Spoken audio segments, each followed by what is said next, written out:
بسم اللہ الرحمن الرحیم۔ پہلا پارہ دو حصوں پر مشتمل ہے۔ سورہ فاتحہ اور سورہ بقرہ ابتدا سے لے کر آیت نمبر 141 پر۔ سورہ فاتحہ یہ ترتیب کے اعتبار سے پہلی اور نزول کے اعتبار سے 5ویں نمبر پر مکہ مکرمہ میں بالکل ابتدائی دور میں نازل ہوئی اور سب سے پہلی مکمل نازل ہونے والی صورت ہے۔ اس میں 7 آیات اور 1 رکوع ہے۔ جب قرآن پاک کو کھولا جاتا ہے تو سب سے پہلے اسی صورت پر نظر پڑتی ہے، اس وجہ سے اسے سورہ فاتحہ کہا جاتا ہے۔ اس صورت کا ایک نام ام القرآن بھی ہے، کیونکہ مکمل قرآن پاک کا خلاصہ اس صورت میں بیان کیا گیا ہے۔ مکمل قرآن پاک کے اندر بنیادی طور پر ان 6 مضامین کو بیان کیا گیا ہے: توحید، رسالت، آخرت، احکام، ماننے والوں کے احوال اور نہ ماننے والوں کے احوال۔ ان 6 کے 6 مضامین کو سورہ فاتحہ میں بیان کیا گیا، اور اسی طرح عموماً بنیادی طور پر مکمل قرآن پاک کے اندر 2 مضامین کو بیان کیا گیا ہے۔ عقائد میں سے بنیادی عقیدہ توحید، اور مسائل میں سے بنیادی مسئلہ تقلید۔ عقیدہ توحید کو ایاک نعبد و ایاک نستعین میں بیان فرمایا کہ تمام کے تمام قولی اور فعلی عبادات خالصتاً اللہ ہی کے لیے ہیں، اور مسائل میں سے بنیادی مسئلہ تقلید، جس کی تعریف یہ ہے کہ مسائل اجتہادیہ میں غیر مجتہد کا کسی ایسے مجتہد کے مفتہ بہ مسائل کو بلا مطالبہ دلیل کے مان لینا جس کا مجتہد ہونا دلیل شرعی سے ثابت ہو اور اس کا مذہب اصولاً فروعاً مدون ہو کر تواتر کے ساتھ مقلد تک پہنچا ہو۔ اس کو اہدنا الصراط المستقیم صراط الذین انعمت علیہم میں بیان فرمایا۔ انعام یافتہ طبقہ انبیاء، صحابہ، شہداء اور صالحین کا ہے۔ اسی کی طرف امام بخاری رحمہ اللہ نے صحیح بخاری جلد 2 صفحہ نمبر 1080 پر بیان فرمایا: ائمۃ نقتدی بمن قبلنا ویقتدی بنا من بعدنا، کہ پہلے والوں کی تقلید ہم کرتے ہیں اور بعد والے ہماری تقلید کریں گے۔ یہ صورت نماز کے اندر ہر رکعت میں پڑھی جاتی ہے۔ نمازی کی عموماً 3 حالتیں ہوتی ہیں: امام، منفرد اور مقتدی۔ امام اور منفرد کے لیے حکم یہ ہے کہ سورہ فاتحہ کو زبان سے پڑھے گا، لیکن مقتدی کے لیے حکم یہ ہے کہ سورہ فاتحہ کو زبان سے نہیں پڑھے گا بلکہ خاموش رہے گا، کیونکہ جناب نبی کریم صلی اللہ علیہ وسلم نے ارشاد فرمایا: من کان لہ امام فقراءۃ الامام لہ قراءۃ، جس کا امام ہو تو امام کی قرات ہی مقتدی کی قرات شمار ہوگی۔ سورہ بقرہ یہ ترتیب کے اعتبار سے دوسری اور نزول کے اعتبار سے 87ویں نمبر پر مدینہ میں نازل ہوئی، اور یہ قرآن پاک کی طویل ترین صورت ہے۔ اس میں 286 آیات اور 40 رکوع ہیں۔ بقرہ عربی زبان میں گائے کو کہتے ہیں، چونکہ اس صورت کے 8ویں رکوع میں آیت نمبر 67 سے لے کر 73 تک گائے کے واقعے کو بیان کیا گیا، جس کی وجہ سے اسے سورہ فاتحہ کہا جاتا ہے۔ مقتول کا نام عامیل یا نکار تھا۔ اس واقعے کے اندر 3 حکمتیں ہیں: ایک تو قاتل کا معلوم ہو جانا، دوسرا عقیدہ بعث بعد الموت پر حجت قائم کرنا، اور تیسرا گائے کی عبادت کر کر کے یہودیوں کے دلوں میں جو گائے کی محبت رچ بس گئی تھی اس کی تردید کرنا۔ یہ صورت سورہ فاتحہ میں موجود لفظ مغضوب علیہم کی تفسیر ہے۔ اس صورت کا آغاز حروف مقطعات کے ساتھ کیا گیا، جو کہ عرب کے لیے ایک غیر مانوس طریقہ کار تھا۔ اس کے ذریعے سے قرآن پاک کی عظمت، صداقت اور حقانیت کو بیان کیا گیا، کیونکہ ان حروف کے معنی صرف اور صرف اللہ کو معلوم ہیں۔ اس کے بعد سورت کے شروع میں اللہ تعالیٰ نے انسانوں کی 3 اقسام کو بیان کیا: مومن، کافر اور منافق۔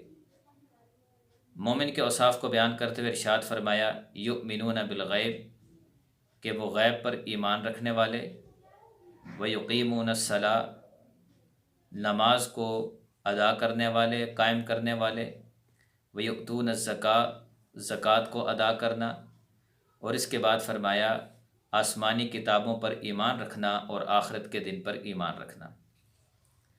اگلی دو آیات میں کافروں کے اوصاف کو بیان کرتے ہوئے ارشاد فرمایا سواء علیہم اانذرتہم ام لم تنذرہم، کہ ان کو ڈرانا اور نہ ڈرانا برابر ہے، یہ ایمان لانے والے نہیں۔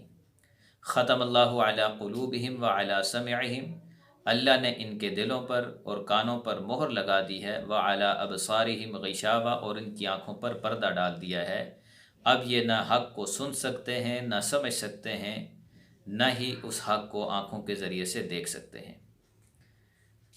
اگلی 13 آیات کے اندر منافقین کے 12 اوصاف کو بیان کیا: جھوٹ، دھوکہ، عدم شعور، قلبی بیماریاں، مکر و فریب، سفاہت، احکام الہی کا مذاق اڑانا، زمین میں فتنہ و فساد پھیلانا، جہالت، ضلالت، تذبذب اور اہل ایمان کا مذاق اڑانا۔ اور جناب نبی کریم صلی اللہ علیہ وسلم نے ان منافقین کے اوصاف کو بیان کرتے ہوئے ارشاد فرمایا کہ اذا حدث کذب، جب بات کرے تو جھوٹ بولے، اذا عاہد غدر، جب معاہدہ کرے تو اس معاہدے کو توڑ ڈالے، واذا وعد اخلف، جب وعدہ کرے تو وعدہ خلافی کرے، واذا خاصم فجر، اور جب لڑائی کرے تو گالم گلوچ کو اختیار کرے۔ اور اللہ تعالیٰ نے منافقین کے متعلق ارشاد فرمایا وَلَٰكِن لَا يَشْعُرُونَ، کہ ان منافقین کے اندر شعور تک نہیں ہے۔ اللہ تعالیٰ نے ان منافقین سے علم کے بجائے شعور کی نفی کی، کیونکہ علم کا معنی ہے کسی چیز کی حقیقت کو جاننا، اور علم عقل والوں کی صفت ہے، اور شعور کا معنی یہ ہے کہ حواس خمسہ ظاہرہ کے ذریعے سے کسی چیز کو جاننا، جو کہ جانوروں کے اندر بھی پایا جاتا ہے، گویا کہ یہ منافقین جانوروں سے بھی بدتر ہیں۔ انسانوں کی 3 اقسام مومن، کافر، منافق کے احوال اور اوصاف کو ذکر کرنے کے بعد سب کو مخاطب کرتے ہوئے مقصد تخلیق انسانیت کی طرف دعوت دیتے ہوئے اپنی چند قدرتوں کو دلائل کے طور پر بیان فرمایا کہ تمہیں اور تمہارے آباء و اجداد کو پیدا کرنے والی ذات اللہ ہی کی ہے۔ یا ایھا الناس اعبدوا ربکم الذی خلقکم والذین من قبلکم لعلکم تتقون، اور وہی اللہ تمہارے لیے کھانے اور پانی کا بھی انتظام کر رہا ہے، بس اگر تم شک میں مبتلا ہو تو اس قرآن جیسی ایک صورت لے کر آؤ، اور اگر تم یہ نہیں کر سکتے تو پھر تم اللہ کو مانو اور اس کی مانو۔ عام دنوں میں بھی عبادت پر اجر و ثواب ہے، لیکن یہی اجر و ثواب رمضان المبارک کی مقدس ساعات میں 70 گنا بھی بڑھ جاتا ہے۔ اس لیے رمضان المبارک میں عام دنوں کی بنسبت زیادہ عبادت کا اہتمام کرنا چاہیے۔ رمضان المبارک کی عبادات میں سے ایک خاص عبادت تراویح کی ہے، جو کہ سنت مؤکدہ علی العین ہے، اور اس کی جماعت سنت مؤکدہ علی الکفایہ ہے۔ جناب نبی کریم صلی اللہ علیہ وسلم کے متعلق حدیث مبارکہ میں آتا ہے کہ آپ علیہ الصلاۃ والسلام رمضان المبارک کی ایک رات کو باہر نکلے، اور آپ نے صحابہ کرام رضی اللہ عنہم اجمعین کو 24 رکعات اور 3 وتر پڑھائے، 4 رکعت فرض عشاء کے، 20 رکعت تراویح اور 3 وتر۔ حضرت جابر بن عبداللہ رضی اللہ عنہ سے منقول ہے کہ خرج النبی صلی اللہ علیہ وسلم ذات لیلۃ فی رمضان فصلی الناس 24 رکعۃ واوتر ب3، کہ رمضان المبارک کی ایک رات آپ صلی اللہ علیہ وسلم باہر تشریف لائے، اور آپ نے صحابہ کرام رضی اللہ عنہم کو 24 رکعات اور 3 وتر پڑھائے۔ بعض لوگ 20 رکعات تراویح کو چھوڑ کر 8 رکعت تہجد کو تراویح کا نام دے کر خود بھی مقصد تخلیق انسانیت سے دور ہو رہے ہیں، اور باقی مسلمانوں کو بھی شک میں مبتلا کر رہے ہیں۔ وَإِذْ قَالَ رَبُّكَ لِلْمَلَائِكَةِ إِنِّي جَاعِلٌ فِي الْأَرْضِ خَلِيفَةً قَالُوا أَتَجْعَلُ فِيهَا مَن يُفْسِدُ فِيهَا وَيَسْفِكُ الدِّمَاءَ۔ اس رکوع کے اندر حضرت آدم علیہ السلام کے خلیفہ بنائے جانے کا ذکر ہے۔ اس واقعے کے ذریعے سے حضرت آدم علیہ السلام کی عظمت شان کو بیان کیا گیا کہ ان کو ایسے علوم عطا کیے گئے تھے جو فرشتوں کو بھی عطا نہیں کیے گئے تھے۔ سب سے پہلے حضرت آدم علیہ السلام کو سجدہ کرنے والے حضرت اسرافیل علیہ السلام ہیں، تو انعام کے طور پر ان کو لوح محفوظ کی ذمہ داری عطا کی گئی، اور یہ جو فرشتوں نے حضرت آدم علیہ السلام کو سجدہ کیا تھا، یہ سجدہ تعظیمی تھا جو کہ حضرت عیسیٰ علیہ السلام تک تمام انبیاء کی شریعتوں میں جائز تھا۔ نافرمانی سے پہلے ابلیس کا نام عزازیل تھا اور کنیت ابو کردوس تھی، اور نافرمانی کے بعد نام ابلیس ہوا اور کنیت ابو مرہ ہوئی۔ حضرت آدم علیہ السلام نے اپنی بیوی کا نام حوا اس لیے رکھا کہ وہ ایک جاندار چیز سے پیدا ہوئی تھی، اور اسی رکوع میں فرمایا فلا خوف علیہم ولا هم یحزنون، خوف وہ ہوتا ہے جو اپنی ذات کے لیے ہو، اور حزن وہ ہوتا ہے جو دوسرے کے لیے ہو۔ یا بنی اسرائیل اذکروا نعمتی التی انعمت علیکم وانی فضلتکم علی العالمین۔ یہاں سے رکوع نمبر 14 تک بنی اسرائیل پر ہونے والے انعامات خداوندی کا ذکر کیا۔ مثلا اللہ تعالیٰ نے کثرت کے ساتھ ان میں انبیاء کرام کو پیدا کیا، ایمان کی دولت سے سرفراز فرمایا، خوشحالی عطا فرمائی، فرعون کے مظالم سے نجات عطا کی، سمندر سے گزرنے کے لیے راستوں کو بنایا، دشمن کو سمندر کے اندر غرق کیا، صحرا کے اندر آسمان سے من و سلوہ کو اتارا، پتھر سے پانی کے 12 چشموں کو جاری کیا، اور ان کے لیے بادل کے ذریعے سے ٹھنڈے سائے کا انتظام کیا وغیرہ ذالک۔ اس کے ساتھ ساتھ یہود کے کفران نعمت کا ذکر کیا کہ انہوں نے ان انعامات کی ناشکری کی، مثلا حق کو چھپایا، آپ علیہ السلام کی نبوت کا انکار کیا، بچھڑے کو معبود بنا لیا، انبیاء کو ناحق قتل کیا، بدعملی کے باوجود جنت کے واحد ٹھیکیدار ہونے کے مدعی بنے وغیرہ ذالک۔ فضلتکم علی العالمین میں عالمین سے مراد اس وقت کے تمام لوگ ہیں۔ فرعون کا نام ولید ابن مصعب بن ریان تھا، اور موسیٰ علیہ السلام کا نام عمرم بن عمران بن فاحش تھا۔ منہ عبرانی زبان میں پانی اور سا لکڑی کو کہتے ہیں۔ جس آدمی نے نہر سے اس صندوق کو پکڑا تھا اس کا نام سابوت تھا۔ وَإِذِ ابْتَلَىٰ إِبْرَاهِيمَ رَبُّهُ بِكَلِمَاتٍ فَأَتَمَّهُنَّ۔ آخری 2 رکوع کے اندر حضرت ابراہیم علیہ السلام کی ابتلاؤں اور آزمائشوں اور ہر آزمائش کے اندر کامیاب ہونے کو ذکر کیا۔ یہ حضرت ابراہیم علیہ السلام کی ثابت قدمی ہی کا نتیجہ تھا کہ اللہ تعالیٰ نے ان کی دعاؤں کو قبول فرمایا۔ مکہ پرامن شہر بنا، وہاں کے رہنے والوں کو ہر قسم کا رزق میسر ہوا، اور خاتم النبیین حضرت محمد صلی اللہ علیہ وسلم حضرت ابراہیم علیہ السلام کی اولاد میں پیدا ہوئے۔ حضرت ابراہیم علیہ السلام جن کی عظمت و شان یہود و نصارہ دونوں تسلیم کرتے تھے، اور ان کی طرف اپنی نسبت کو کیا کرتے تھے، ان کے اس دعوے کی تردید کرتے ہوئے اللہ تعالیٰ نے بتایا کہ حضرت محمد صلی اللہ علیہ وسلم حضرت ابراہیم علیہ السلام ہی کی دعاؤں کا ثمر ہیں۔ اگر تم اپنے دعویٰ میں سچے ہوتے تو تم حضرت محمد صلی اللہ علیہ وسلم کی اتباع کرتے۔ سورہ بقرہ کی آیت نمبر 4، والذین یؤمنون بما انزل الیک وما انزل من قبلک وبالآخرۃ ھم یوقنون۔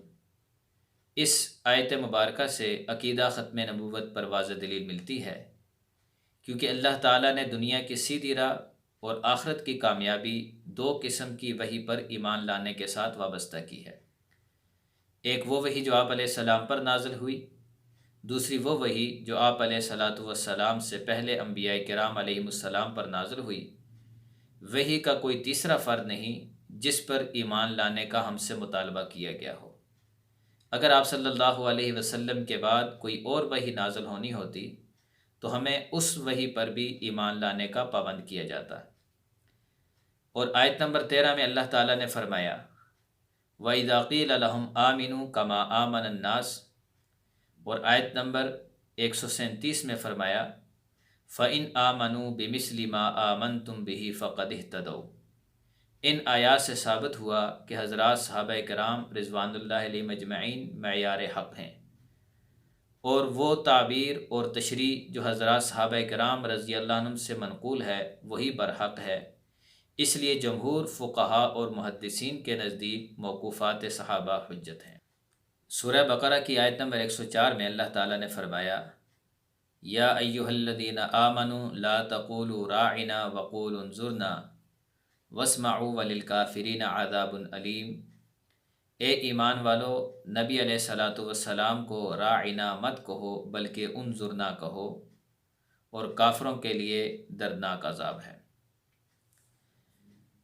مدینہ منورہ میں جب نبی کریم صلی اللہ علیہ وسلم کے سامنے حضرات صحابہ کرام رضوان اللہ علیہ مجمعین تشریف فرما ہوتے تو منافقین بھی ساتھ آ کر بیٹھ جایا کرتے تھے، اور جب کسی صحابی کو آپ علیہ السلام سے کوئی بات پوچھنا ہوتی تو وہ راعنا کہا کرتا، جس کا معنی یہ ہے کہ یا رسول اللہ ہماری رعایت کیجیے۔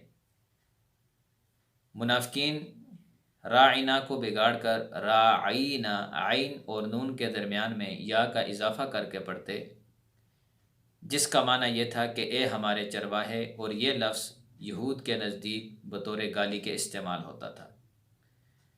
تو اللہ تعالیٰ نے ایمان والوں کو مخاطب کرتے ہوئے ارشاد فرمایا کہ تم راعنا مت کہا کرو بلکہ انظرنا کہا کرو، کیونکہ انظرنا کا معنی یہ ہے کہ یا رسول اللہ ہمارے اوپر نظر کرم کیجئے، اور یہ لفظ اس کو جتنا بھی بگاڑ کے پڑھا جائے اس کے معنی کے اندر کوئی بھی خرابی نہیں آتی۔ تو اللہ تعالیٰ نے صحابہ کرام کو راعنا کا لفظ استعمال کرنے سے منع کر دیا تاکہ کسی خصلت کو اس لفظ کو بگاڑ کر آپ علیہ السلام کی توہین اور گستاخی کا موقع نہ ملے۔ جب یہ آیت مبارکہ نازل ہوئی تو حضرت سعد بن عبادہ رضی اللہ تعالیٰ عنہ کھڑے ہوئے اور کھڑے ہو کر ارشاد فرمایا یا اعداء اللہ علیکم لعنت اللہ، اے اللہ کے دشمنوں تم پر اللہ کی لعنت، اور پھر قسم کھا کے ارشاد فرمایا والذی نفسی بیدہ، اللہ کی قسم، اس اللہ کی قسم جس کے قبضہ قدرت میں میری جان ہے، لئن سمعتها رجل منکم یقولها لرسول اللہ صلی اللہ علیہ وسلم لأضربن عنقہ، اگر آج کے بعد میں نے کسی کی زبان سے آپ علیہ السلام کے متعلق اس لفظ کو استعمال کرتے ہوئے سن لیا تو لأضربن عنقہ، میں ضرور بھی ضرور اس کی گردن کو اڑا دوں گا۔ اسی قسم کی روایت حضرت سعد بن معاذ رضی اللہ تعالیٰ سے منقول ہے۔ صحابی رسول کا اس بات پر قسم، اللہ کی قسم اٹھانا اس بات کی دلیل ہے کہ یہ کام غیر شرعی نہیں، کیونکہ صحابی رسول سے یہ بات ناممکن ہے کہ وہ کسی غیر شرعی کام پر اللہ کی قسم اٹھائے۔ اور یہ کیسے ممکن ہے کہ نبی علیہ السلام کے سامنے ایک صحابی کسی غیر شرعی کام پر قسم اٹھائے اور آپ علیہ السلام نکیر نہ فرمائیں؟ آپ علیہ السلام کا حضرت سعد بن عبادہ کی اس قسم اٹھانے پر نکیر نہ فرمانا اس بات کی دلیل ہے کہ یہ جو انہوں نے قسم اٹھائی ہے یہ اس آپ علیہ السلام نے اس کی تائید کی اور یہ بتا دیا کہ یہ کام غیر شرعی نہیں بلکہ شریعت کے عین مطابق ہے۔ اور علامہ شوکانی رحمہ اللہ نے حضرت ابن عباس رضی اللہ عنہ سے نقل کیا ہے کہ اس آیت کے بعد صحابہ کرام کا نے دوسرے لوگوں سے یہ کہا کہ آج کے بعد اگر تم کسی آدمی کو آپ علیہ السلام کے متعلق یہ لفظ کہتے ہوئے سنو فَضْرِبُوا عُنُقَهُ، تو اس کی گردن کو اڑا دو، فَانْتَهَتِ الْيَهُودُ بَعْدَ ذَلِكَ، تو اس کے بعد یہودی اس جملے کو نبی علیہ السلام کے متعلق کہنے سے باز آ گئے۔ تو پس ثابت ہوا گستاخ رسول کی شرعی سزا یہی ہے کہ اس کے سر کو تن سے جدا کر دیا جائے۔